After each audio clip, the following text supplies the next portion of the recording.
Wagwan peeps, it's Venom, what you saying? Alongside my home slice, Damini to the Zane. When she and I get together on the poddy, ask anybody, the vibes are insane. Join our family and feel free to come by. We on Apple Podcast and Spotify. Yeah. New drop on the way every Monday at 6. Tune in and come see what we unpick. Hey, hello, hi peeps. It's your home slice, Damini Zane in the building. Welcome back to the Unpicked podcast show. I'm here with my co-host, podcast bestie and that, buff ting and that. Buffest ting and that. What you saying? Put your V's up and What? that. Is that you? Man's kicking out the mic. Wow, Yo. the gas is gassing. I'm gassing, yeah. Gas. So gas, we didn't even say his name. Venom. Yeah. Hey. Yeah. I'll be the one they call Venom. He'd be the one. So basically, we're back again. With another episode for Yes, you. sir. It's going to be a good one. Today, we're going to be, as usual, we'll have a game at the start. You know, lighten the mood and that. You know what I'm saying? Yes, sir. Then we're going to move into what's hot. We saw the Thor movie this weekend, so we're going to talk about that. We're also going to talk a little bit about a couple albums that we've listened to this week. Brent, Burna Boy, and also an upcoming movie that's coming out for the culture. I'm not going to say too much about that. Going to have to wait and see. We're also going to talk about some stuff going on in the government in the UK right now, as well as a little bit of a Love Island UK update, followed by the main topic, which will be about cancel culture. Anyway, let's get into it, okay?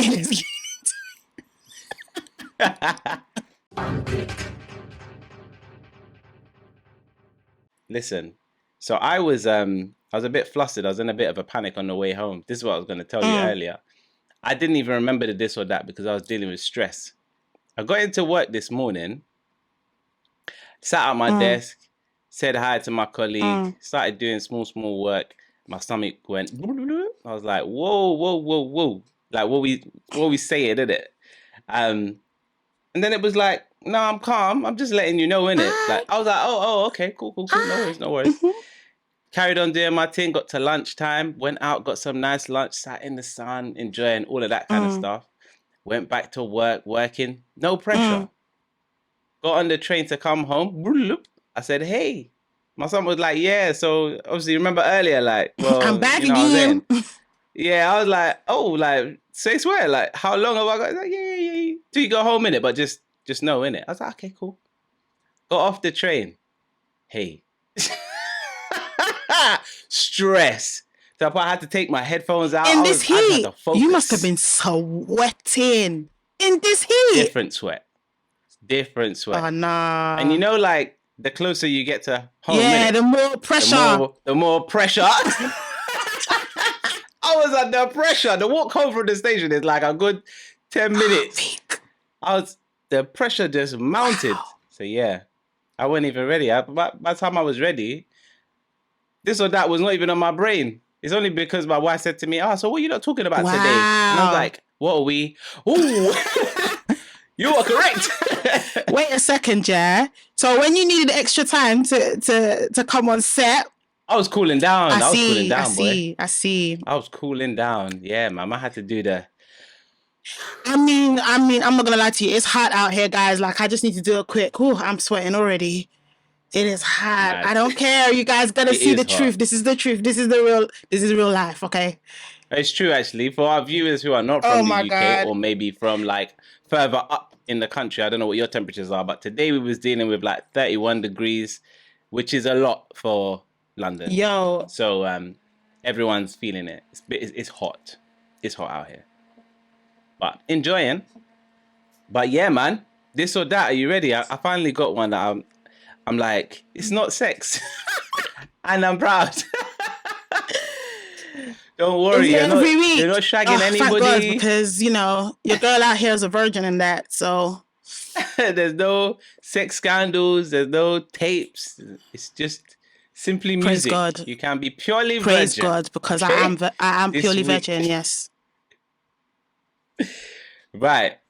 So The way I put it was like, this is another universe, isn't it? Because some of these scenario situations, they're like not realistic because of timelines, but it'll make sense.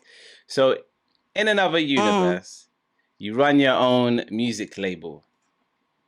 Damini and the Zanes. Yeah. And in this alternate universe, you get to remake Destiny's Child. So Beyonce's already there, Kelly's already there, but you don't have the third member. This is the 3-member Destiny's Child, not the original, yeah? So, as a fourth, as the third member, who do you sign? Aaliyah or Tidra Moses? Aaliyah. Okay. So, a young rapper by the name of Missy Elliott comes to you looking to make her debut album. But in this universe, Timbaland doesn't exist. So who do you get to produce her debut album? Is it Dr. Dre or Pharrell Williams? Pharrell Williams. Okay. So business is going good. And you're saying to yourself, yep, I like the roster. Maybe one male rapper, soloist, and we're done. 2 rappers approach you wanting to do their debut projects with your label. Who do you sign? Andre 3000 or Kendrick Lamar? Andre 3000. Okay. There we go. Yeah. There we go. Yeah, and I'm happy with my selection. Oh. Yeah. Yeah. Yeah. I'm pretty much there. Maybe No, but it's not about the only you. one that It's not about you. It's about me. So, guys, we went and watched Thor: Love and Thunder this weekend. Well, actually, this weekend for us. By the time you lot see this, it would have been out for a good week and a bit. Week and a bit. Yeah. Mm-hmm. And yeah, we went to see it together this time, and we got a little clip for you. I'm gonna roll the clip.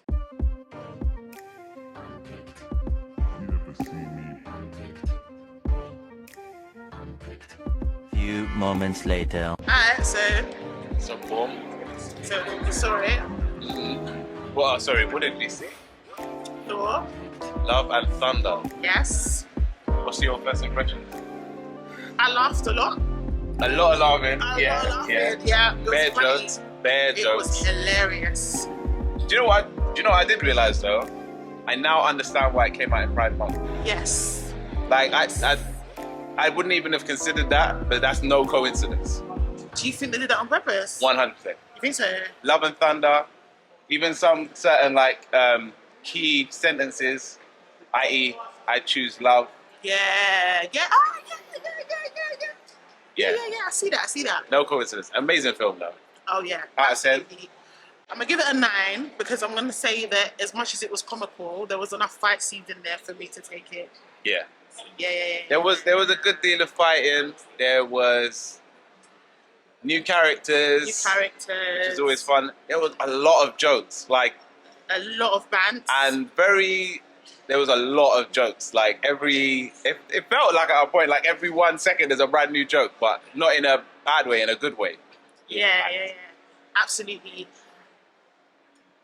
I don't want to spoil it. I don't want to spoil it for you. But yeah, no details. But I didn't appreciate some of the newer elements to the film, to the character, or the characters. Okay. Yeah, I'm gonna leave it there. Yeah, I enjoyed. Loved the villain. Loved the villain. One criticism about the villain, I know the story because I read it. When the film got announced, I was like, who's the villain? Found out the villain, I read the backstory because I've never heard of them before. Yeah. I wish that they showed. I wish the film was longer so they could show the backstory so everyone could really sympathize. If you're a parent or whatever, I think this is a #1 film for kids in terms of it was very geared towards empowering kids. It was giving me don't be afraid of the dark vibes and like here's stuff to think about or to have in your mind. I was just that's what Yeah. Definitely, there was definitely a lot of like children empowerment. children focus and then Don't be afraid. You can do anything. It was very like, and I like that it was like it wasn't like gender orientated. It was very much like boys and girls can achieve anything, can do anything. So I definitely agree with that. That was the best part for me. The stuff with the kids. I completely forgot about the kids part, but the kids part is a very big part of the story. Big time. And it's a 12A, so obviously you have to go with them. Okay, so remember with Doctor Strange, we didn't feel like they balanced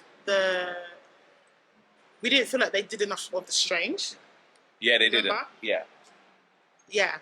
This one had a little bit of like, obviously I pre the like moderate this, that and the other, the rating 12A and that. It did say moderate horror. They definitely balanced the horror, comedy and action very, very, very well in my opinion. I think if you're expecting a more action than humor, more action, less comedy, then maybe you don't have much knowledge of a Thor movie from before. Because most of Thor's movies, especially Ragnarok, that was full of bands. That was not. They just, like a typical... I don't know why Thor strikes me as being the one that would be more serious, and it really isn't. Do you know what it is? Because Thor's story is so depressing, technically. That you have to make bands out of it, and I think they did that very well. Yeah. And obviously, I got to see my eye candy. She's talking about me, but yeah. So hey. We will talk about this more in our normal setting, so we're gonna go now, right? Yeah. But yeah, catch you guys soon. Peace. So yeah, Venom. It's been a good. It's been a few days since you saw it. Yeah. Yeah. How you feeling about it? Loved it. I was telling people. I still haven't even messaged the boys actually, but the people I saw at work, I was like, yeah, Thor Love and Thunder, because you get into like very trivial conversations at work and you just got to talk about something. Yeah, I was just like, Thor Love and Thunder, amazing, hilarious, take the kids, all of that. I was giving it all that. Yeah, sick film, man. Bare jokes. Bare. So I saw some reviews, on Twitter. And other places, Buffting. Yeah. And I was feeling myself. I need to have a little buff moment.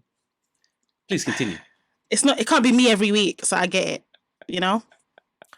Yeah, so I saw some mixed reviews on the socials, innit? Some people didn't like it, and some people were like, it was all right, but no one was saying, oh, it was really good. Okay. So I went in thinking it's not going to be that great, but I really enjoyed it. I really enjoyed it. Like, if I'm going to compare it to any other Thor movie, it's just as good as all the other Thor movies. Like, the Thor movies are not serious. They're always comedic. So I don't expect it to be serious.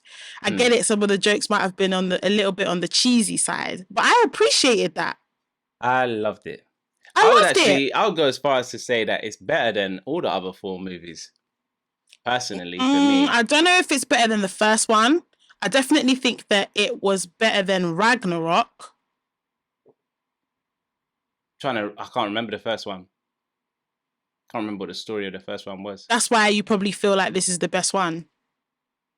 I'll watch it again. I've got Disney Plus. I'll watch it again. But yeah, as far as I recall, for me anyway, most enjoyable because it was flipping hilarious. I loved it. I love the story behind it. Right. Yeah, really good story. The message behind it was nicely done. It wasn't done in a cliche way, in my opinion. So, I really enjoyed it. I think if you're looking for a more serious movie, it's okay. if you've seen Doctor Strange, if you haven't seen Doctor Strange by now, I'm judging you big time. But even Doctor Strange had elements of cheesy banter. Yeah, really cheesy banter. Spider-Man, the same thing. So Thor wasn't any different. So I don't know what people were expecting when people are criticizing it for the comedic element of the film. Personally. And there was a lot of reference to the LGBTQ plus community in this one. Yeah. As well. They brought in a bit more Greek mythology as well. Yes, which I actually enjoyed because they didn't bring it in a very serious way. They brought it in a comedic way. I did go home and pray, guys. I did go home and pray after this one because, yeah, you know me. There were some things in there that just didn't sit right with me and my faith. So I went home and prayed. But it wasn't as peak. It wasn't as bad as Doctor Strange. Doctor Strange, I was really like inside the cinema as the film was going. Yeah. I felt like they were on par in terms of some of that nature of it. Yeah. Yeah. I feel like they were on par. But this film was just hilarious, man. That's the only way I can review this thing. There's a lot of action. It is a Thor movie. Yeah. I don't know why every time I think of Thor movies, I do think them to be action and serious. And then I watched this, and that one thing I was not expected to do was just be laughing, and I was laughing my head off because it's so Venom was cackling. They were just bare jokes, man. And they're like all different levels. Like some of them are nuanced jokes. Some of them are literal jokes. Bare. Yeah. I can't wait to watch it again. Was it 3 months or something? Then it comes out on Disney Plus. As soon as I will watch it again. I'm watching it again. I will watch it again. Absolutely will. And it's definitely one for the kids. It's one that the kids can watch, and it's one that parents can enjoy as well. There could have been a bit more character development for the villain. Yep. But that being said, because I mean, out of the both of us, you knew the backstory of the villain. I didn't so much, and I still feel like I got the essence of it, even though having spoken to you now, it's deeper. I know it's deeper. But I still caught the essence of the villain's backstory and their motivation behind becoming a villain in the first place. So, yeah, man, guys, if you haven't watched it already, what are you waiting for? You might as well. Something else that came out in the last week or so was Brent's album. It did indeed. Did you listen to it? I did indeed. Had a very drive heavy weekend, so I put on a Brent album. Not that it would have been my first choice, but I did put it on. Yeah, I was pleasantly surprised. It was a nice album. Yeah, the skits got annoying. I do actually like skits, but they did get a bit annoying to a point. Not that they weren't like good. I just didn't really care about the story. Like after about 2 of them or 3, I was like, I was over it. Yeah. Cool. I also feel like, I mean, Brent's supposed to give you that toxic boyfriend vibe. He's meant to give you that. He's for the toxic man them. Yeah. For the streets. It's for the streets. I don't know why I behave this way. Sorry. I'm not sorry. This is what makes it entertaining. Sorry, not sorry. Get with it. Script. Yeah. I definitely think he came with the toxicity in this album. I don't know if I would be playing it over and over again. Not with them skits, no way. Nah, I'd be skipping the skits because I can't. But yeah. Oh, Burna Boy came out with an album the last week as well. So did you get to listen to that? I did. Same drive. What did you think? Same drive. That was a long drive, boy. It was very long. Yeah, cool. It's a cool album. There was some tracks on there. I feel like with both of those projects, they released singles, and the singles are still like my favorite kind of songs. There was like probably one other song that I heard on the Burna Boy album that I hadn't yet heard that I was like, oh, that's quite nice. But yeah. I felt the same way. I was quite disappointed with this album. I won't lie. I wasn't disappointed. I was just like, I was because he brought out the But like Kilometer. Kilometer was on there, but I'm not really a Kilometer fan. You're not? To be fair, no, I'm not. But the one with the Tony Braxton sample, that's a bit of me. I like that. Yeah, I like that. That one's gassed me. It's gassed the whole of TikTok. Like everyone's gassed, and I kind of thought, I mean, Kilometer is still a good track. It's still one of the best ones on the album, alongside the Tony. I can't remember the title of the. Is it Shayo? Is it Shayo? That's the one with something. I don't think it's called Shayo though, but yeah, that's that one. Yeah, and then Last as well. That's a vibe. No, that's the one. It's called Last. It's called Last. Oh, is that how it starts? Yeah, with the speaking, and then it goes to the Tony Braxton part. Yeah. Oh, okay. Dying. Yeah. There you go. It done cast last. Not everybody got your breakfast. Shayo. That's my sister. I'm singing to you. Shayo. Yeah. Go on. What did he have? He had that one with the. I didn't know that he bought that or that was his track. Yeah, the one with the Squid Games. One with Squid Games. I was surprised because I was in the shower I was listening to. Oh, I was in the shower, guys, when I was listening to it. I've actually listened to it while I was getting ready to meet up with Venom to go and watch Thor, right? And so I'm in the shower. I'm like, okay, this is a vibe. All right, cool. And then I just hear the theme tune. Exactly. And I was like, hold on a second. Did he buy the track? Because he must have bought it from the person that remixed it for TikTok. But the thing is, you have to clear it twice. You have to buy it from the producer, and then you have to clear the sample with Squid Games as well. Yeah. Mad. But on the last track here, apparently he pays 60% of whatever he makes goes to Tony Braxton. Yeah, because her vocals in the track as well. It's like it's her track and her vocal is in it. It's not just production, you know what I mean? Yeah. But yeah, I mean, saying all of that to say, I think the album was mid. Didn't really love it. I know he's already putting out promo for like a concert of some sort for that album. I will not be buying a ticket and I will not be attending. If someone wants to get me a ticket for free, then yes, I will attend. But as for my own money, no, I will not be buying tickets to go see a concert for that album. Yeah, but it's going to obviously have songs from the other albums, though. Yeah, but I've seen Burna. Oh, okay. So yeah, do you know what I mean? Yeah. So Burna mid, Brent mid, Chris Breezy, Brown mid. Yeah. So yeah, there is a movie coming out soon, which I don't know if it's had a lot of traction in terms of trailers and stuff. But Venom put me on, and now we're putting you on. So Venom, take it away. So last week, got the drop in the family group chat. I was like, oh, what's this? Film was called The Woman King, featuring Viola Davis. And why did I start this? And I don't remember my man's name. Wow. But featuring Viola Davis and my man, I press play. It's looking like Wakanda Forever and a Day, if you know what I'm saying, like, because it's not Marvel, but it's Wakanda though. It's Wakandaing. It's Wakandaing. In the Wakanda. It's giving, It's giving forever. Do you know what I mean? It's giving woman warrior. Yeah. Do you know, like, people that know and understand African history, they would know that before slavery times or even during the slavery times, there was a lot of like female warriors that came together and like literally it was like armies of women that were fighting on behalf of their nations. And the premise of the film is exactly that.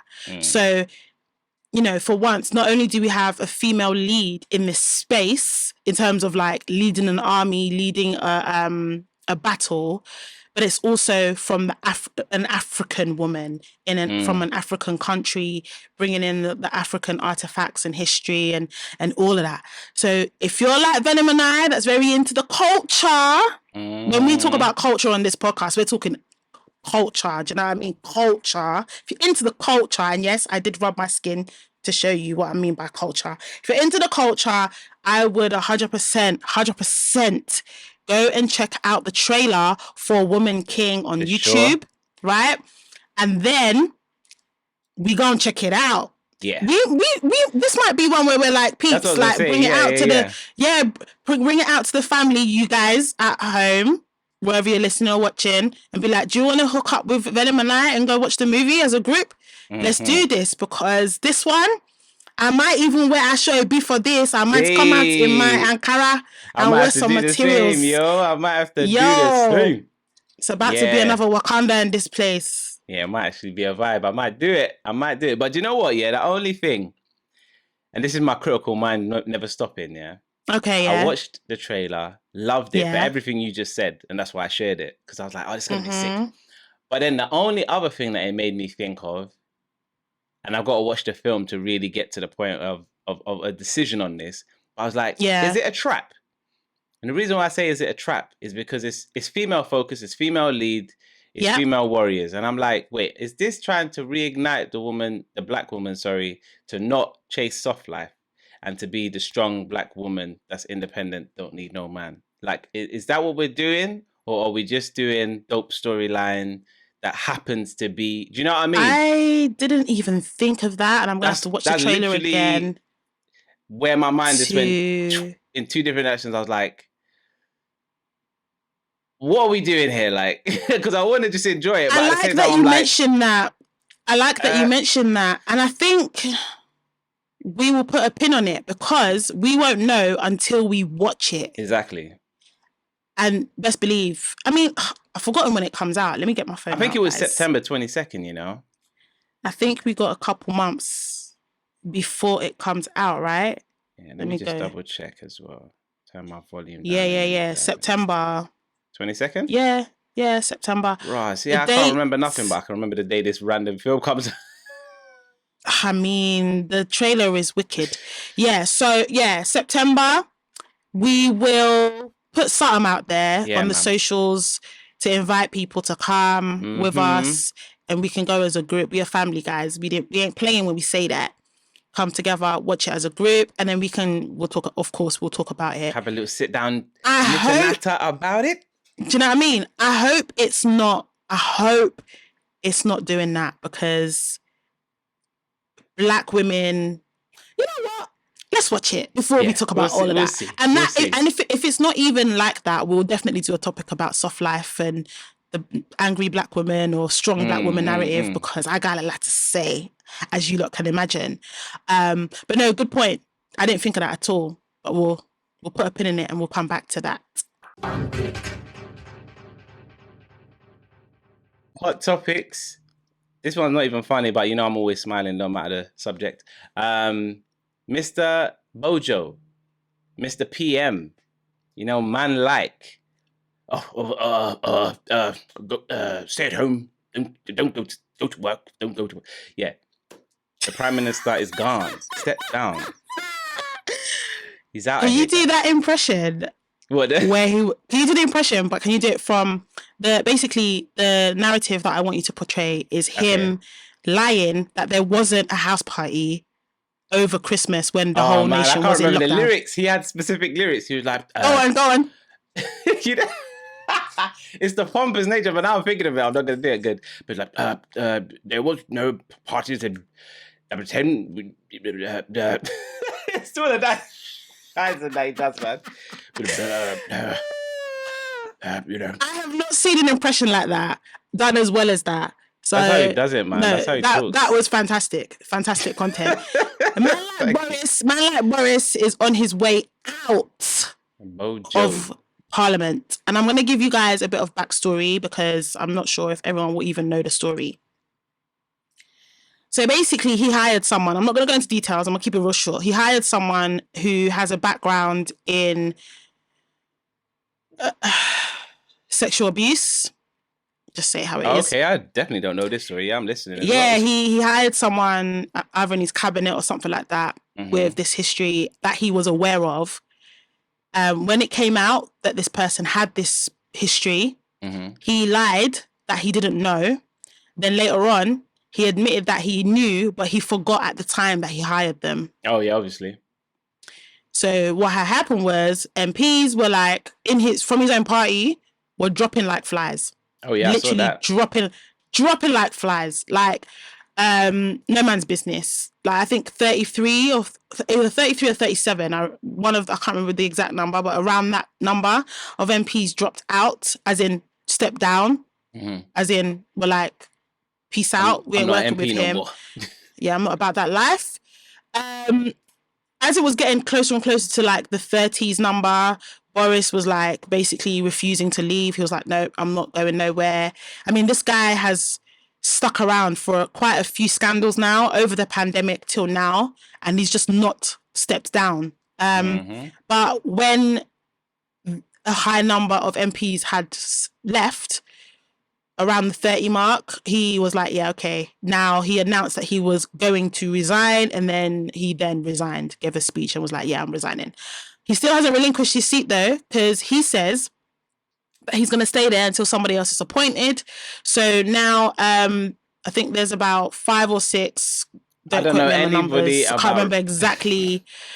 But there's a few people from the Conservative Party that have stepped up and said that they're in the run-in for Prime Minister. And so now it's not there's not going to be a general election, but the MPs will probably decide out of the people that have put themselves down for the run-in who they think would do a good job. It's a mixed bag. We've got a Nigerian girl in there. We've got 2 Asian guys, and then obviously the typical Caucasians in the running. I have not seen anybody in the running apart from Rishi Sunak. And there's a girl called Kemi as well. Kemi, is that the Nigerian girl? There's a girl called Kemi. Yeah, the Nigerian girl called Kemi. But yeah, I mean, I'm just happy that Priti Patel is not in the running, to be honest. I mean... And the thing is, one thing I want to say, just before I give it over to you, Venom, to hear what you got to say, but in the UK, we don't vote for prime ministers. So people get so bogged down on who it is that's sitting in the seat. But in the UK, you vote for a party, not the prime minister itself. And I think people... the party do that. And it's totally different to, like, say, in Nigeria where you have a figurehead and everyone's voting for that person, or in America, the same thing. Here, it's the party. You're voting, either you voting for whatever party it is, and then, the party itself would have delegated who they want to head them. And the reason why I've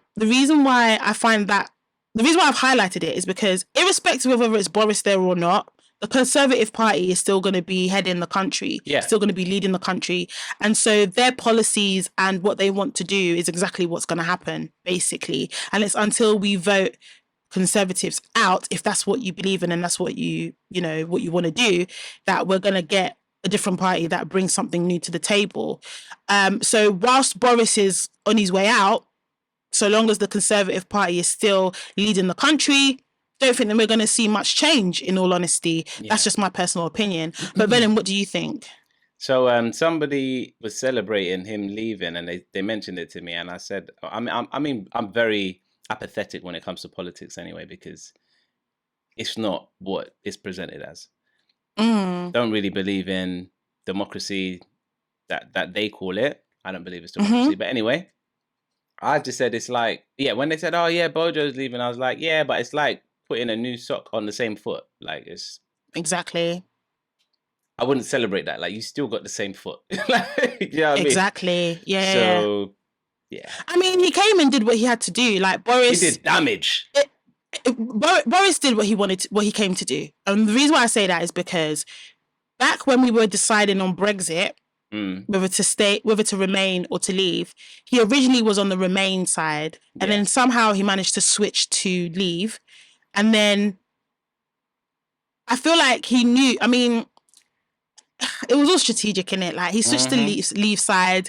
The country stupidly, and I'm open about that, in my beliefs in that, stupidly voted to leave by a margin, but still. Then obviously man like David Cameron had to step down. Well, I don't know if he had to, but he stepped down because I think the thing is, I think he was embarrassed by... do you know what I think? Yeah, I think David Cameron didn't think that the country would vote to leave. He thought, I'll give you guys a referendum, but it's going to be Remain and everything's going to be blessed. But because the country voted to leave, and that's not what he wanted because he was on the Remain side. He was like, yeah, I'm not going to do those negotiations. Peace out. I'm out. He left. Then obviously we had, what's her name? Theresa May. Oh, God. And I forgot about Theresa, you know. Yeah, and she left crying. She left Parliament crying, literally. She couldn't get us the deal that we needed, or the best deal possible anyway, from the negotiations for Brexit. Usher in Boris. Boris was able to produce that. He was able to do that. I don't think anyone that voted Remain would ever be happy with whatever negotiation or the outcome of any negotiation for Brexit because we didn't want to leave in the first place. But that being said, he did what he needed to do, and that was exactly that. That's what he was ushered in for.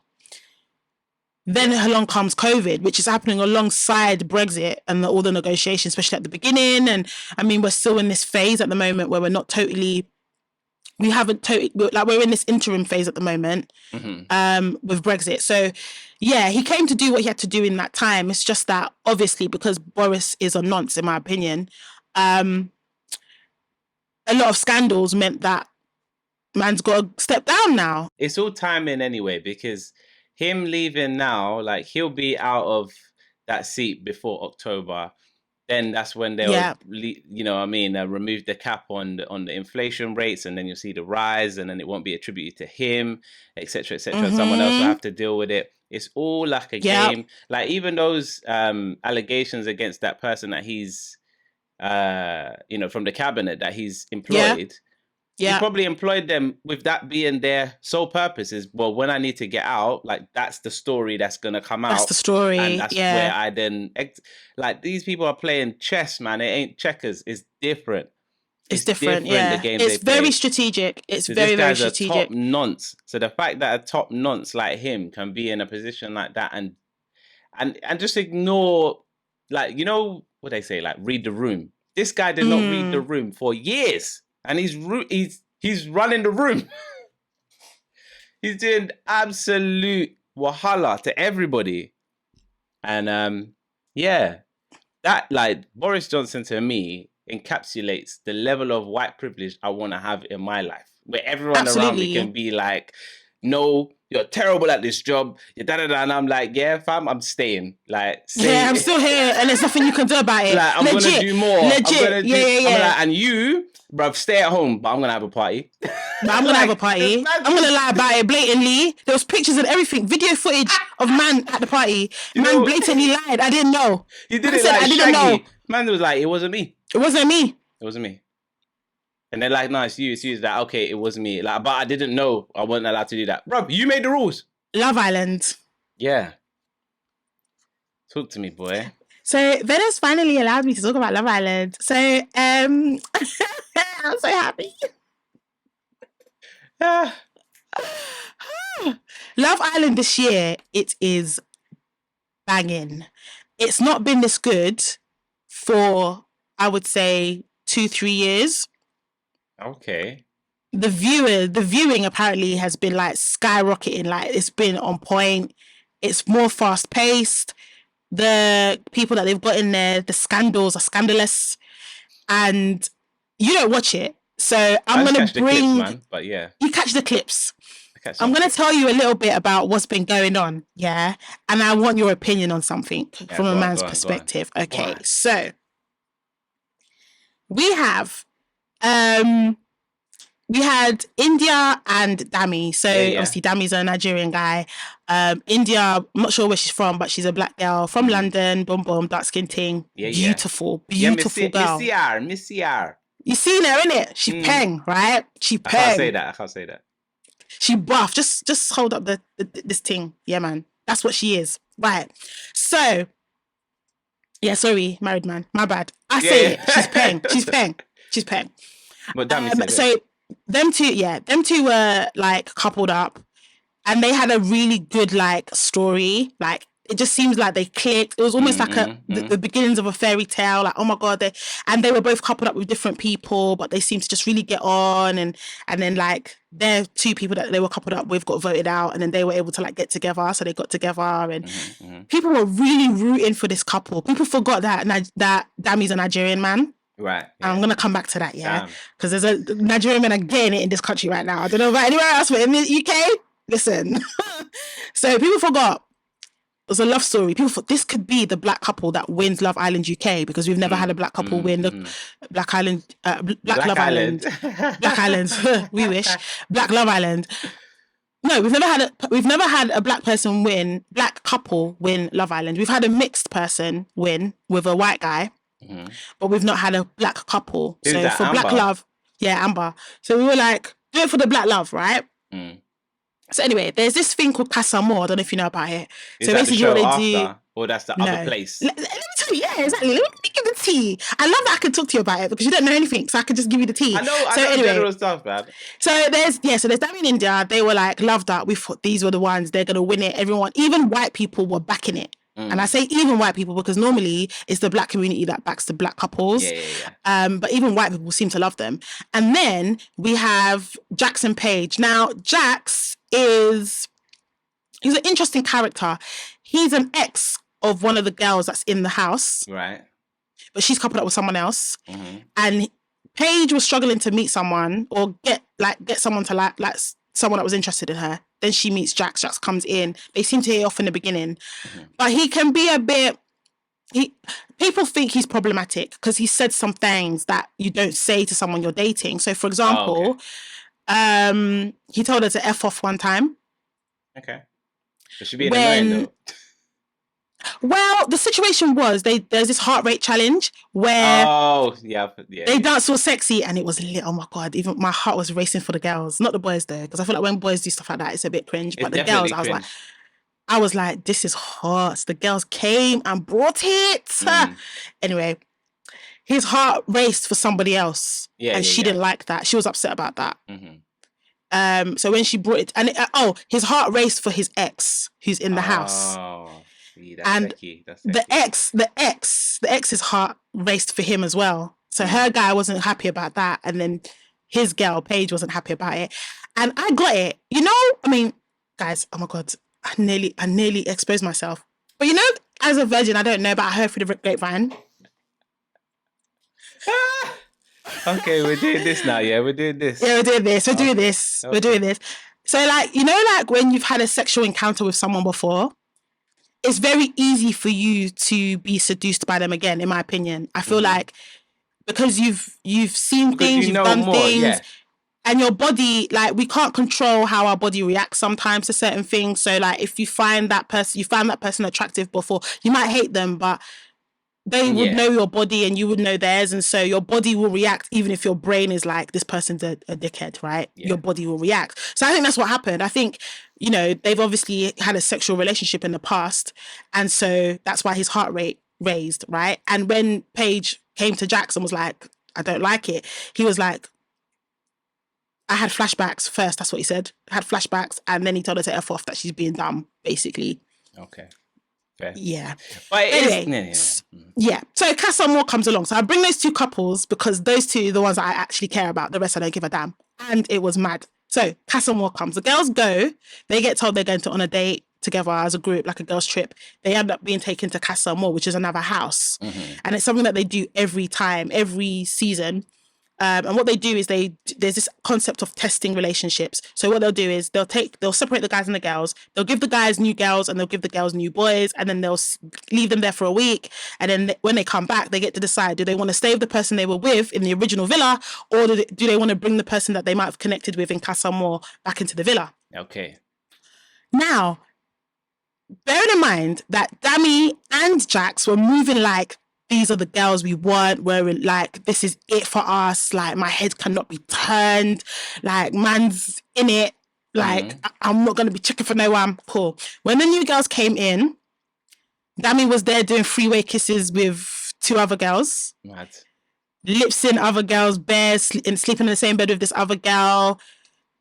Created a handshake with her the same way he created a handshake with India. Like, he was really moving as if, like, you know, Jax. So Jax was playing two girls in that Casa Amor house, boy. Playing two girls. stuff was being done in the pool, stuff was done in bed, at nighttime with the girls. Like, he was really moving mad. He moved to one, made her think that he was going to go with her. Then next thing you know, he dropped her like hot potato, moved on to another girl. She thought she was getting into the main villa when it was time to recouple, yeah? Recouple night comes along.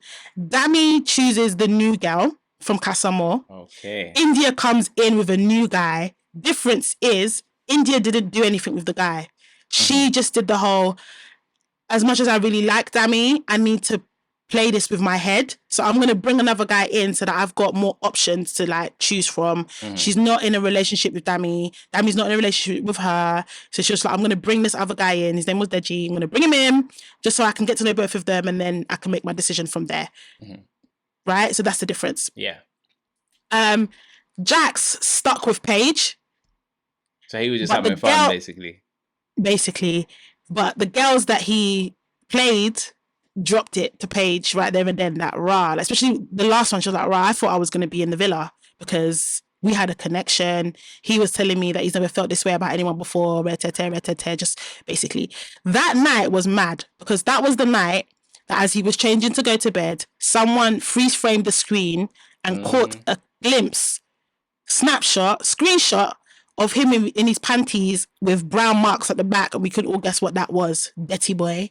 And so from there, that went viral on online. But I just wanted to give you a bit of the backstory. Now, my question to you, is do you think the guys are moving mad? Because, after the whole thing with, because Dami and Jax were egging each other on. They were like hyping each other up. The guys were treating it like a guy's like holiday trip, like boys trip. They were doing a mad. All the guys apart from one was doing a madness with the girls, innit? So my question to you is like, who do you think? Yeah, hold on. I'll start with Dami. Do you think? I know I need to backtrack because Dami was upset with India for bringing someone into the house. So he started moving mad. Do you think he had a right to be upset with her? Of course And not. do you think she had a right to be upset with him? For him doing stuff? I mean, that one... So, no, he had no right to be upset with her for bringing another guy and trying to have options.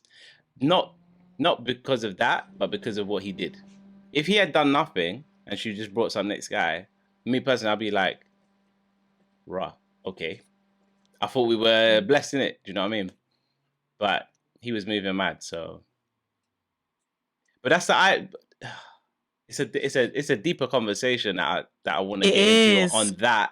But there's this thing about no accountability in black men. It's a theme, and it's mad annoying, and it just gets perpetuated everywhere I see. It's just this.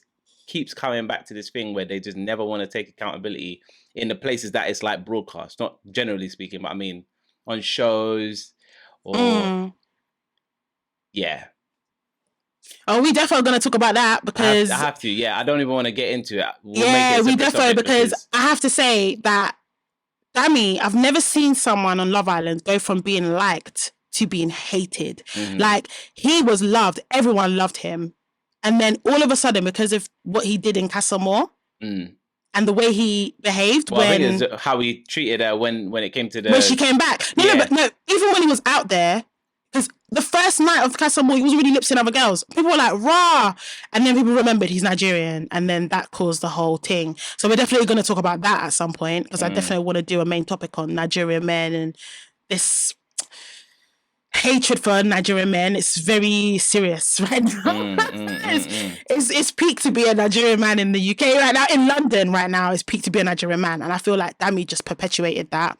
And so now there's a lot of hatred. Yeah, we're not all like Dami, We're not all like Dami. Some of us are the real ones, the real deal. That's a Nigerian boy that you're dealing with over there. You need to find them and them still. Yeah, so there's that. My thing with the whole Jax thing is I don't understand how girls are moving mad for this guy that doesn't even know how to wipe his bum. Do you know what I mean? Like, for me personally, hygiene is a big thing for me. You can't date me if you're dirty. Do you know what I mean? We were talking about this literally just the other day. It's nasty. This date and hygiene thing, but like, I couldn't think of anything worse. That is the worst thing to go viral for. On international TV, Are you mad? Dirty bum. That's what you're known for. Mad. That is shameful beyond belief. Very shameful. That cannot be my legacy. Never. Let me tell you something. Man, them, please, clean your butt crease. Yeah. I'm gonna give you Oral some hygiene, girls care. tips, Oral man. hygiene, we care. Bodily hygiene, we care. If you're the kind of person that sweats a lot, please carry a towel with you. Like, try and keep it clean. Keep it. A1. Shower. If you sweat a lot, another thing I'll say, people that sweat a lot, like, you want to make sure that your pit's not too much hair because it stores odor. Like, just make sure you smell nice. Girls care about smell. Smell, we care about. Yeah. If we're in an intimate situation and we happen to see your boxer and your boxer's looking a bit mad, there's certain acts that you're not going to receive, if you know what I mean. Because it's not happening. You I'm said sorry. certain acts. Listen, Yeah, there's certain things. It's over. No, there's certain things that it's not going to go down after that. Like, it's done. No. Yeah, so oral hygiene, body hygiene, you're under there, keep it clean. Same thing for girls. I'm not just discriminating. It's just because we're talking about a guy. Keep yourselves clean, I'm people. Getting the like, flashbacks, man. To the cold nights in the trap. Yeah. Have you seen some things horrific? No, we ain't even gonna go into it, damn. man. Oh damn! I ain't even gonna do it. Oh damn! But I was like, and that's the last. That was wow. God. Oh God. Yeah. Okay. Yeah. Wow. Woo. Well, that's the hot topics, guys.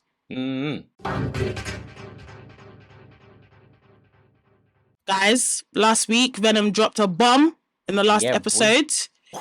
Dropped a bomb about cancel culture. Yeah, so baby. We're gonna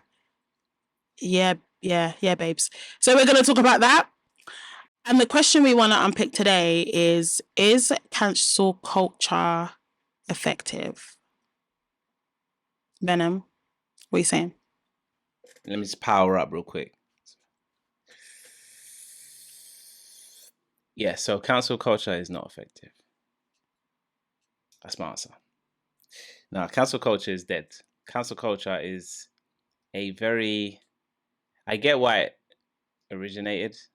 Maybe some people are acting a bit mad and expressing themselves anyhow. But I think cancel culture is like a really, albeit immature way to express what it is that is being expressed.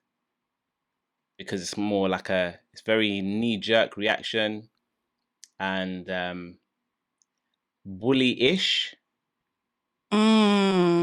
But yeah, I think right in the beginning it was effective, but now it's just like, it's lame.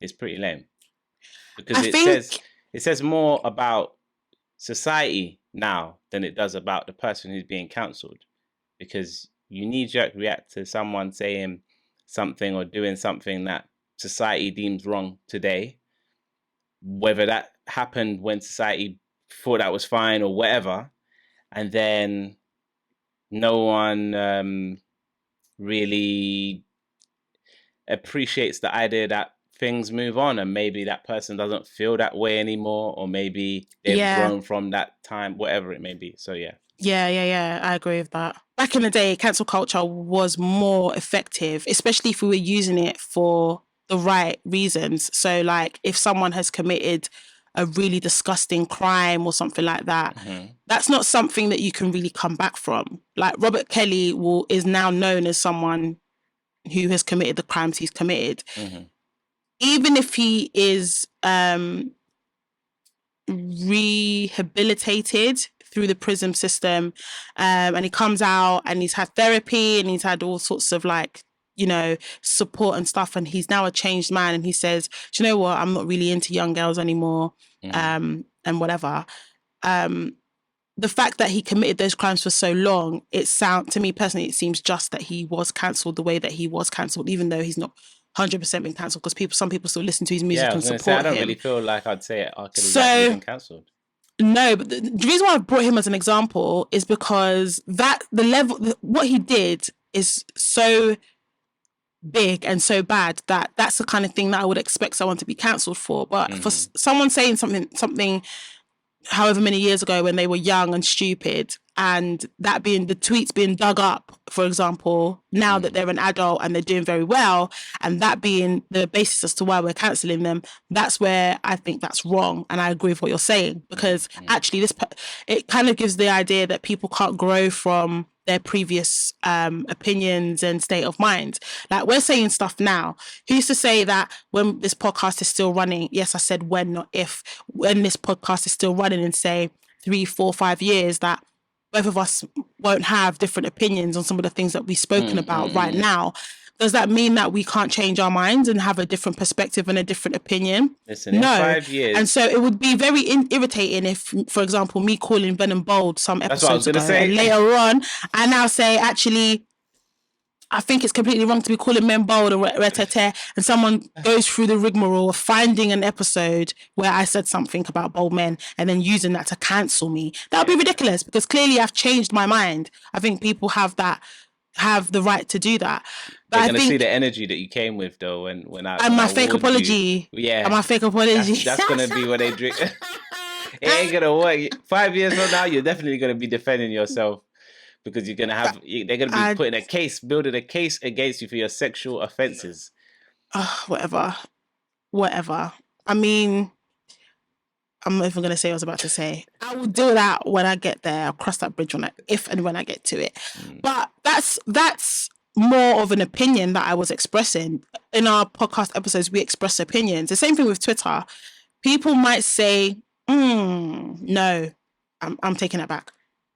Because there's things that are said that are really harmful on Twitter and even on podcast spaces, I guess.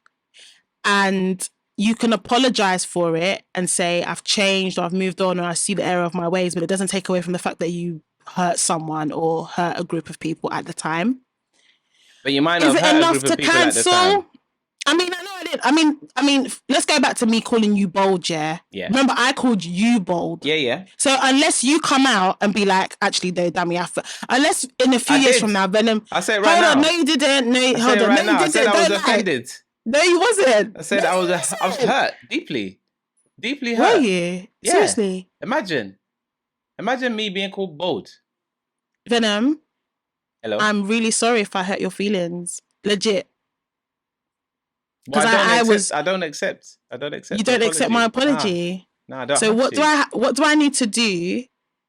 You need to suffer at the hands of the law. Okay. So how do we navigate past this point now as co-hosts and podcast besties? Yeah. Because we got to work together. So how do we navigate through this now? I mean, the ball is in your court. Yeah, I'll think about it. All right, cool. But I said all of that to basically say that I didn't call a group of people or say anything derogatory to a group of people. I said it to you. Not to say that you don't matter. All lives matter. But in the context, I was joking with you in that context. It was banter for entertainment purposes of the podcast. But I didn't turn around and start like moving mad. That's the thing. I don't about even men think in general or say anything that was really. Do you know what I mean? And you know, on Twitter, some people have said really horrible things about black women in general, or said really, like right now, people are saying really horrible things about Nigerian men in general, and in years to come, that might be something that people get cancelled for, right? So I think when it comes to spaces where you any forum where people are expressing opinions or have freedom of speech, I think people need to understand that people grow and evolve, and unless in years from now people are still talking in that way, have those derogatory feelings, thoughts and opinions about a set group or whatever, then this cancel thing is dumb. The thing I hate most about cancel culture is you might hear someone or see someone's doing really well, and then it just takes for one person to go, I'm going to search certain trigger words on their Twitter feed. Yeah. And boom, expose them for saying something they shouldn't have said now, even though back then it was somewhat considered as okay. Yeah. And a really good example of that is a few weeks ago now, months ago now, there was a lot of like Twitter Spaces conversation around black men or men in general, and how women feel in regards to the treatment that they've received from men. And this was the context of this was the whole Mark Cuban thing and the Tim Westwood thing, and it sparked a lot of conversation, and a lot of black women expressing their grievances around how they've been treated by men, specifically black men, online in spaces and stuff like that.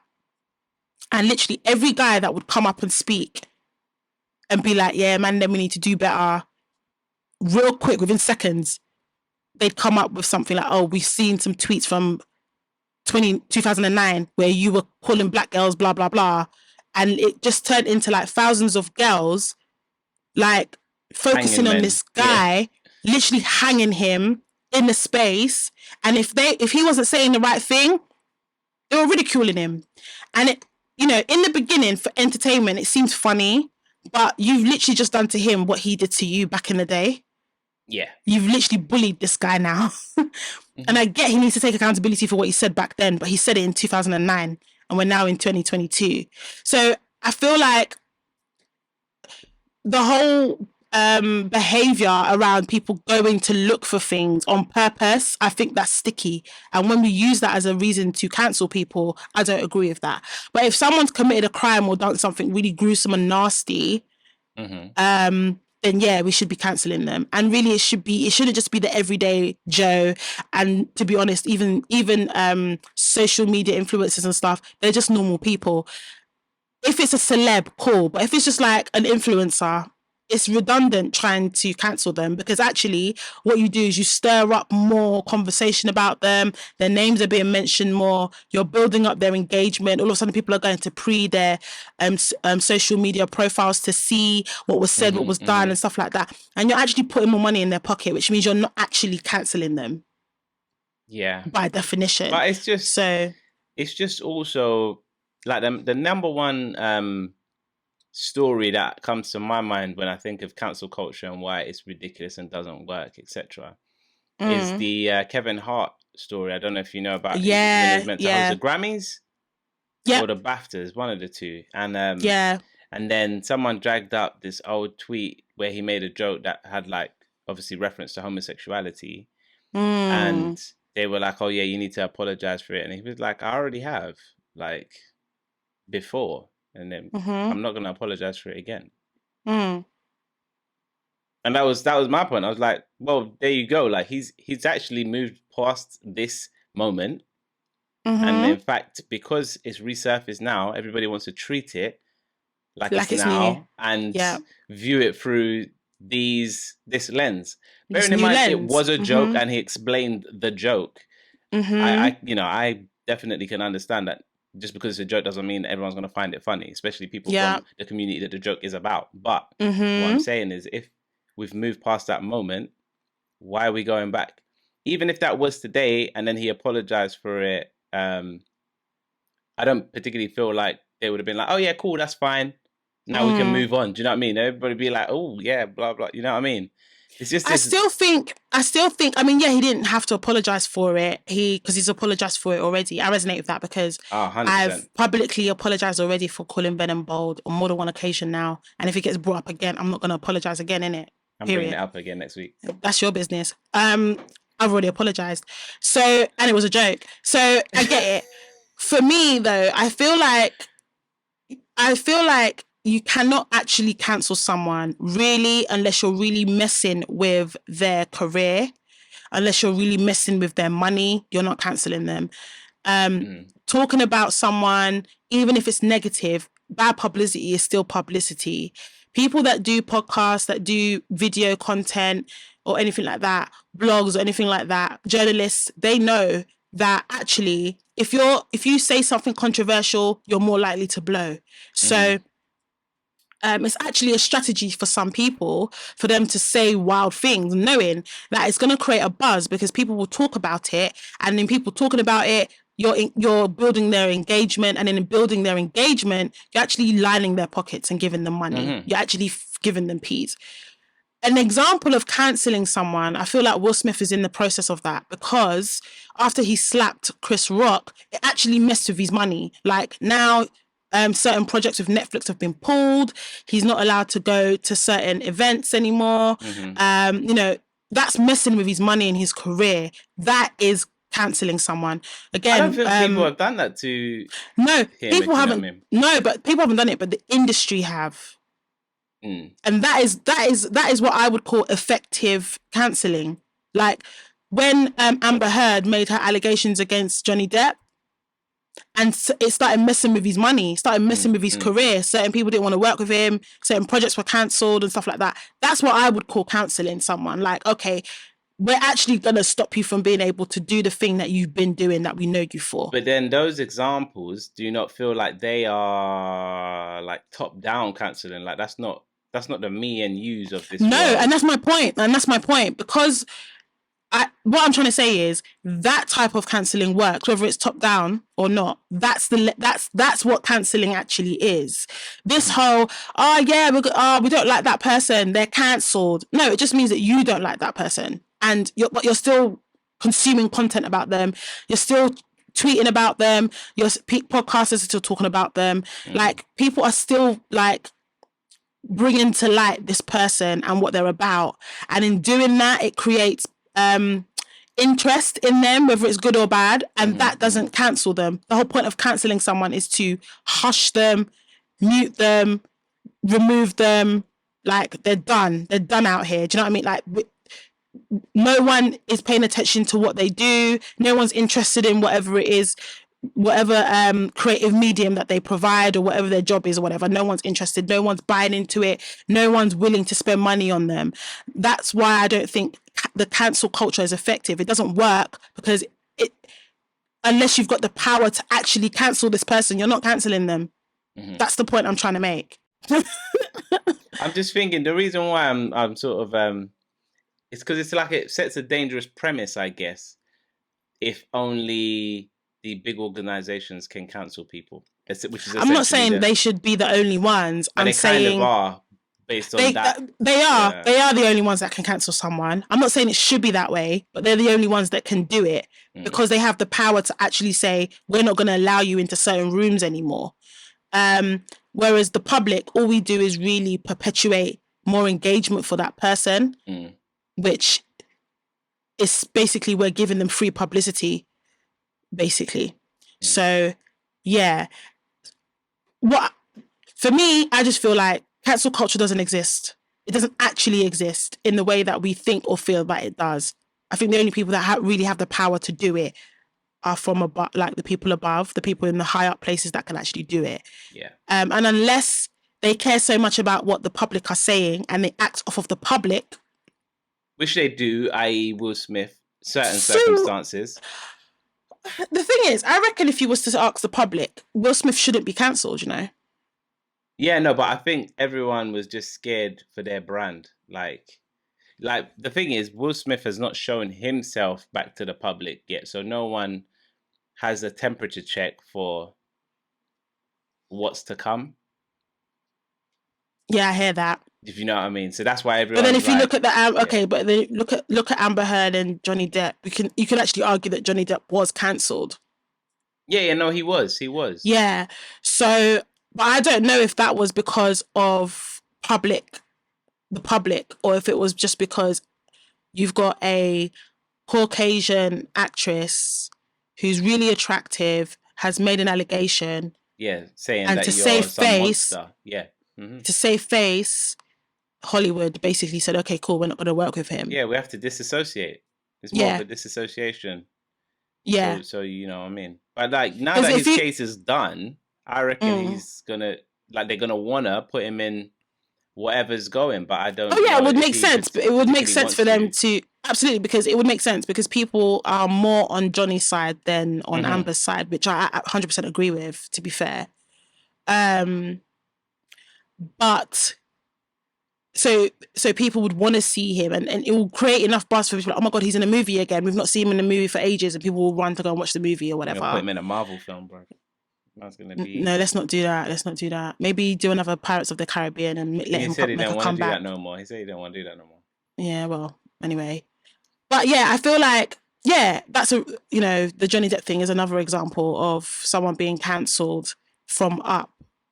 from up top and it being effective. Yeah. But when it's like Twitter and other social media spaces, you're not That's really just noise. cancelling any. Just It's noise. not. It's just you're just giving them free publicity. That's just Basically. a little bit of noise here, So innit? you guys, if you try to cancel the Unpicked podcast, best believe our ratings will go up, our following will go up, everything will go up. Please try and cancel us so we can just get to 1 million subscribers ASAP. You know what I'm saying? Do you know what I mean? Line our Tryna- pockets. Know what I mean? Trying to be that guy. Mm. Yeah, me. Million subscriber podcast. You know, weekly. You know what I mean? We're just trying to do, you know what I mean, little film club where we go and watch movies together as a family. You know what I'm saying? Little listening parties where we'd be doing up new releases on Fridays together as a family, and then a quick little discussion. Like we saying, we thinking of this new burner thing. Should he have put it back in the oven for a few more months? All like that. That's us. Should he have burnt it to a crisp and not put it out? Should he have burnt it? Boy. Yeah, I definitely agree with you though on the whole it's cancel culture is almost like a bullying tactic for sure, because people are actually petrified to speak their mind now. Yeah. Because they're worried about being cancelled. Like, I was scared to put out our last episode. I'm not going to lie to you. I was scared. And by the time this comes out, who knows? What would have happened? We might have been cancelled by the time this episode's even ready. Yeah. And then we'll be hitting millions of subscribers. Exactly. But even, not to say that we have any, I mean, in my opinion, I don't think we have any hurtful or disrespectful opinions in general. Mm-hmm. But simply because we might say something that goes completely against the grain of the majority, that's enough for you to be cancelled now. Mm-hmm. That's enough for people to attack you and have things to say. Case in point, when we aired on Auntie Cynthia G's thing, where she dropped us in it, that could have, the stuff that you were saying then, I know the context. Yeah. I know the context because we were filming the episode together.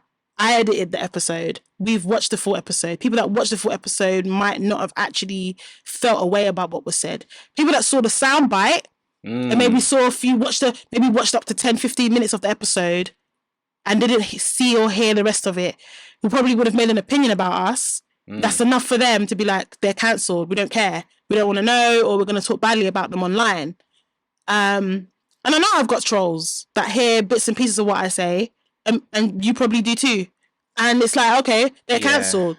And it doesn't, the whole point of having social media, I remember the days when we didn't have social media the way we have it now. And the whole point of social media back then, for me, in my opinion, was for people to express themselves openly. So long as you're not spreading hate or anything that is derogatory, you was allowed to have a difference in opinion. When I first joined Twitter back in around like 2009, 2010 times, people were talking wicked and bad. People were really like saying their piece, saying whatever they wanted to. Twitter now is regurgitated tweets. People say the same things. Those same things go viral. Yeah. No one's really saying the truth. And if you do say the truth, it does go viral, but you're gonna get bullied. You're gonna get cancelled or bullied. People are gonna come out, start saying stuff to you that they probably wouldn't be able to say to your face. Yeah. But this speaks to the way that society is shaping itself these days, which is very much like we need to all be of the same mind, otherwise one of us is wrong. Like, we can't agree to disagree. We can't exist and have different opinions. We're not monolithic. Exactly. I'm like, I don't care like what your opinion and your expression is. That's for you to care about. I'm just letting you know what mine is, and I'm happy for you to have your own. Just let me have my own. Do you know? Yeah. Like, I'm listening. I'm hearing what you're saying, but this is where I've arrived at. I'm not necessarily gonna arrive at, I'm gonna change what I think to what you think. That's not always gonna happen. But we're not celebrating that can also be a possibility. Yeah, if you look at Instagram as an illustration, most posts look the same now. It's the same aesthetic. It's the same, like, if you've got a woman who is a influencer. She's either going to go for the clean, soft life aesthetic, which means basically everything in her house is white or beige. Yeah. And every other reel, she's pouring coffee. She's making coffee, sitting on the edge of the bed or the sofa, looking out of the window, drinking the coffee, arranging pillows. It's the same sort of stuff. And then they just slap a aesthetic on it and tell you, oh yeah, that's clean girl aesthetic. Everyone is now becoming the same. So everything looks the same. And we're celebrating falling in line. The moment you don't fit that, it's like, we don't like this. We don't like this. And there's no originality anymore. And I feel like cancelling people is a way to kind of police people from having different opinions. Yeah. Making people fall in line. Forces people to fall in line. The only time I agree with cancel culture is when we're using it properly, which is when we're using it for hateful, derogatory, cruel stuff. Like when people are doing things that's actually harmful to people, then yeah, cancel culture to a degree. If it's something that's like, oh, I just expressed my opinion about something, we can all agree to disagree, so long as that opinion isn't something that is harmful or hurtful. But the thing is now people get hurt quicker and over the smallest of things. And I just worry that we're moving into a world where people spend more time online, but they can't be their true, authentic selves online. So where does that, like, to what end? Where does that go? Think about it. We've got multiverses that are becoming a new thing. I would love for us to have a podcast in the multiverse, you know. In the metaverse, you mean? Oh, that's it. My bad. I got Marvel on the brain. In the metaverse. The multiverse? Yeah, a podcast in the metaverse. We already have one in the multiverse. It's right here. No, I'm thinking about like... Yeah, you're thinking meta. I'm thinking meta, but I just wondered... Come to the event in meta. Yeah, can you imagine if it was like a live meta event? We can do that when it becomes a normal thing. And people can actually interact with us on there. Yeah. Like what go on virtual you? Yeah, but we'd have to control that, because if someone tries to interrupt me to talk wicked and bad, I will just remove you. Well, the thing is, in the metaverse, there might be like, you know what I mean, loads of games. Like you might be able to beef people and then resolve the beef with like an actual challenge. Like you might be like, raw, man's talking a bit rude to me. What? So you want to play a game of chess right now? Or like one of them meta boxing things or something. Do you want to take it outside and the inside of the... do you want to take it outside? Do you want to take this outside and the inside of the metaverse? Let's do this. Do you want to tussle? Are you on it? Are you on it like that? Don't think so. Because man's like level 50 mage out here. Like, are you ready for the magic? Man's been out here for a while, you know. I've been metaversing, you know, bruv. For some time. Man will show you all the things I've downloaded, bruv. Do you know what I mean? You're not ready. You're not ready for this? Yeah, man, I dash my NFT in your head, bruv. Listen. Don't make me do it. Don't make me do it. I actually wanted to make some NFTs, like Unpicked podcast NFTs. We'll talk about it. Yeah, we'll talk about it. But yeah. My thing with the metaverse, or well, not necessarily with the metaverse, but what you were saying about everyone having this monolithic one identity and stuff. Yeah. It's basically what's meant to happen, in it? Because like I was talking time ago, and I say time, I mean a couple of episodes ago, about how government took over from religion in controlling people and giving people, you know what I mean, direction and order. I feel like the metaverse and social media sites and those organizations will take over from government in trying to create world direction and culture and understanding and ways of being, etc., etc. So that's by that's by purpose of these platforms. There's a reason why that clean girl aesthetic gets promoted in the algorithm. There's a reason why this thing gets promoted in the algorithm. There's a reason why second girls like mad curvy, like BBL curvy, it gets shown to loads of like girls of this demographic. There's a reason why anytime you go on the explore page, there's like a lighty in the explore page, like half naked. If I go on the explore page, I don't even have to scroll. There will be a light-skinned girl of some capacity, very naked-ish. there's a reason for all of these things. Like, this is all by design. It's not like coincidence or, oh, that's your explore page, but my explore page is like blah, blah. No, like literally, these things are for a reason. Everything that's promoted is for a reason. There's people... The main reason is capitalism. That's the main reason. I mean, to a degree, but... Yeah, because they want you to stay on the socials so they can advertise to you more so you can spend more money. And right now, the clean girl aesthetic is all about, the clean girl soft life aesthetic is all about, okay, looking your best all the time. That requires a lot of money, getting your hair done, nails done, spending money on lighting candles and having the best interior decor and, going for the expensive coffee dates and dinner dates and you know what I mean, like that lifestyle is it's not a cheap lifestyle. People are going broke for this clean girl soft life aesthetic. People are actually Klarna. It's a real thing. People are going broke. Not everybody can afford it. Well, so it's all aesthetics. It's not aesthetics. It's all capitalism. It's all a way to get people to spend money. That's what it's about. I think it's more a way to create order, to be honest.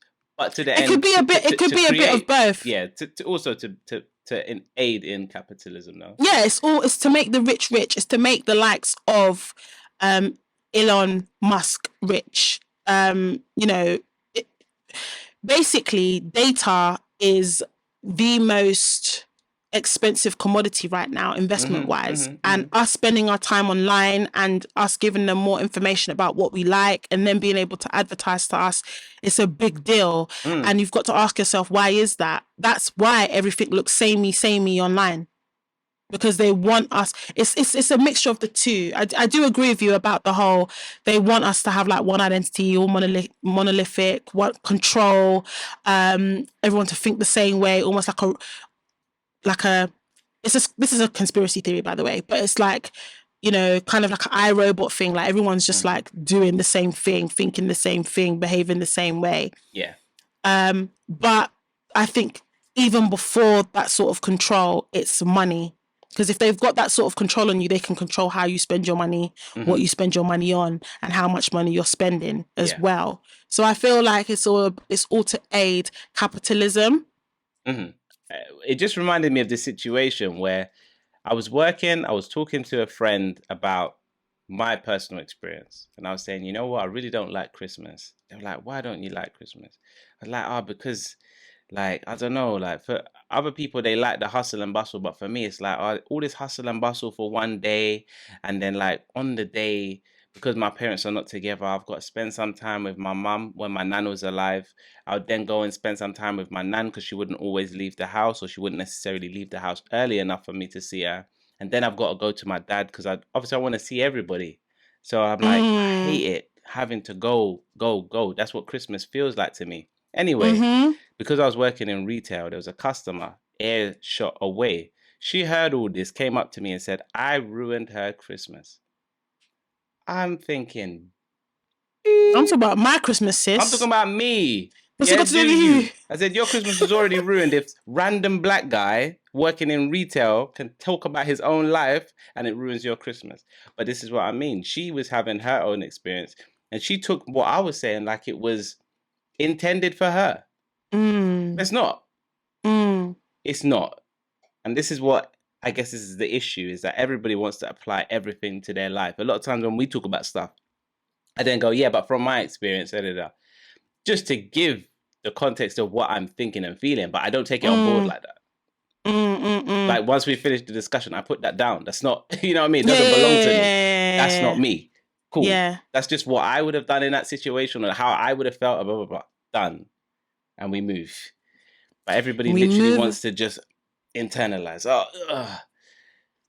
Are you basically saying that people are just too sensitive? Hell yeah. 100%. Like, really just... I don't know if I agree. I feel like people have always been sensitive, but people... First of all, the internet wasn't the internet when we were younger. So people probably still had those feelings and those opinions, but we weren't privy to it because it wasn't on a platform for everyone to access and see. So you would only have those discussions in your smaller communities. And if you were having them in your smaller communities, people might feel a way about it, but they didn't have the collective backing because there wasn't the whole internet or half of the internet or whatever backing you in your sensitivity. So I still think that these opinions and these thoughts and whatever were there from back in the day, and they probably were still harmful and upsetting to some people, depending on who you were talking to. It's just that there wasn't the collective backing anymore that we have today because of the internet. So I'm not too sure if we live in a world where people are more... Cool. I think it's cool now. I don't think that people are more sensitive. I just think that we are exposed to more people being sensitive because we are exposed to more people, period. Yeah, but I definitely think it's cool as well to be sensitive and to be an empath online. And think that's because of the whole sense of and oh my gosh, and look at how these people are being marginalized, and this is the representation and blah blah blah. Like all of that pandering stuff online is cool. I think two things can be true at once with this one.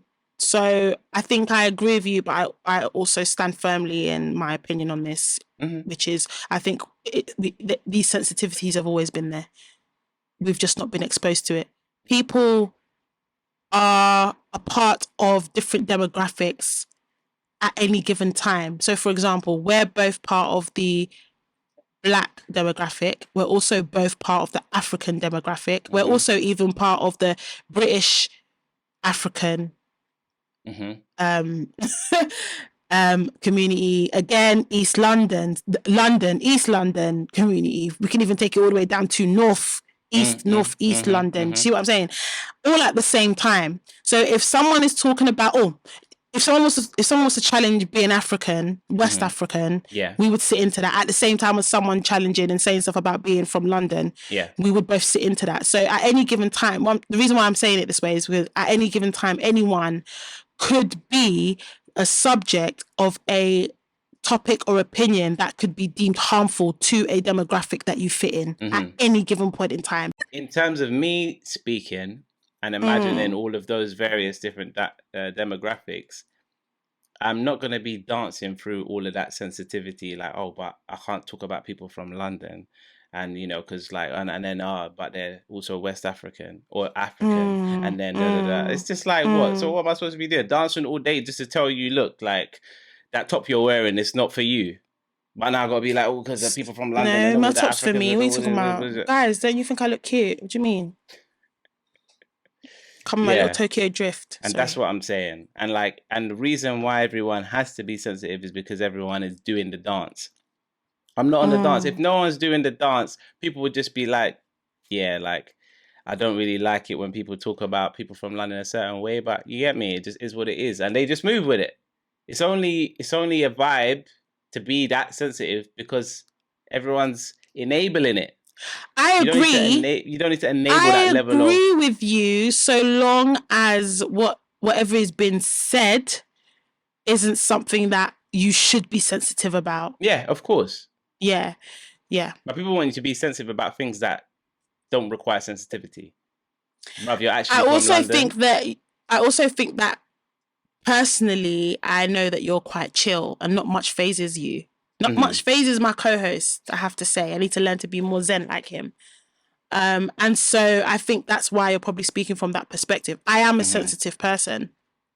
Shock horror. I'm a sensitive person. And I like it that way. It's all part of me being soft and not having to be this strong Black woman. So I'm enjoying being sensitive because it's like I've not really had the opportunity or the chance to be growing up because I had to be the strong Black girl. Right now, I'm really loving the fact that I can be sensitive and now my voice can be heard without me having to feel like, she's just being over the top. She doesn't need to take it that way. No. Let me take it how I want to take it and express that I don't like something. Of course. I think for some demographics, it's a good time for us because we're allowed to express pain, hurt, dissatisfaction, grievances about things that we weren't really given the opportunity to in the past. But on the flip side, I can say that about the stuff that I care about. There's probably other people out there that you might think that's not that deep, but to them, they really care about that. And so, yeah. But and that's me sitting on the fence again, because as usual, I'm always like, I'm such a people person. I'm just like, oh, think about everyone. But no, seriously, like something that you might not care about to someone else, that, you know, it's a big deal. This is the thing. It also comes down to, I think that this level of sensitivity that we're experiencing now comes down to the fact of, I'm trying to think who even said it, but it's definitely to do with some conspiracy theories. But they were saying that basically the secular world tries to get people to live within themselves, and to experience life from within. It's mad. It's not mad deep, but it's something in it. But like, I guess the question that I'm asking you, or the scenario, is who is Damini? Is Damini you? Like you, your physical body, your physical being, and your heritage and your history, etc. Or is Damini like the part of your brain that understands your existence? Or is Damini a spirit that controls your physical vessel? Okay. Because depending on which one of those three things is Damini, completely changes how everything that happens in your life actually... So Damini is the person, the physical body, but also the spirit.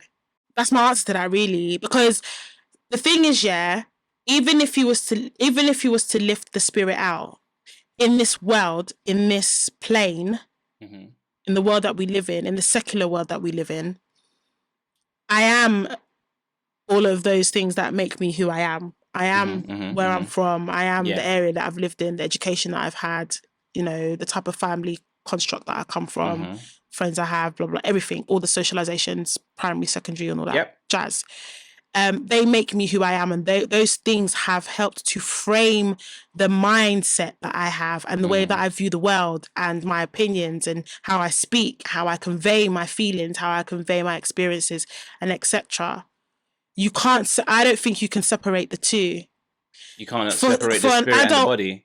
Yeah, and the mind, whilst you're on this world, in this world. Because in order for you to separate the mind, we've really gone left, but it's cool. In my opinion, in order for you to separate your mind and your spirit and your body from each other, you actually have to unlearn everything that you've learned. Yeah, you do. But that is a almost impossible task, because even as you think you are unlearning what you're learning, taking it real deep, you're actually just reinforcing what you've been taught and what you've learned already. It's not that you're necessarily pulling yourself away from those things, because the way the brain itself is very monolithic. So if your focus is to pull yourself away from certain things, that's all you're going to actually be doing, is drawing yourself near to it. But you're not necessarily unlearning, you're learning a new way of being. I believe it's almost impossible to be like, my mind is separate from my body. I don't think so. They're heavily connected. And if you believe, people that believe in spirituality do believe that they get to a certain level of spirituality where they're able to divide the two. I would like to meet someone who has reached this so-called level of spirituality that thinks that they've been able to separate their mind from their body and their body from their spirit. And once we meet that person, we can maybe interview them or have them as a guest on the podcast, and I'll be interested to hear what they say. But as far as I'm concerned, I don't think it's possible. And we can definitely table that, unless you want to. No, I definitely want to table it, because I want to. Cool. Because we've gone so left. We've gone so left from the combo. Yeah. I think we should close up. What do you think? I think we should. Definitely. I feel like. Because. Spirit next. Cool. Yeah. We could talk about that. So, we've reached the end. We've gone left. Screw, left again. We've gone left so many times. We're now back on the same path. Yeah. So, thank you for sticking around and seeing our latest episode. Hope you've enjoyed. If anything you take away from this, 1, subscribe. 2, give us a like for the video, because that's always nice. And 3, probably go and watch Love and Thunder, because it's hilarious. Yeah. So, without further ado, bored you. I want to bid you a farewell from myself and my wonderful home/co-host, Damini to the Zane. And until the next time, peace. Peace. Unpicked.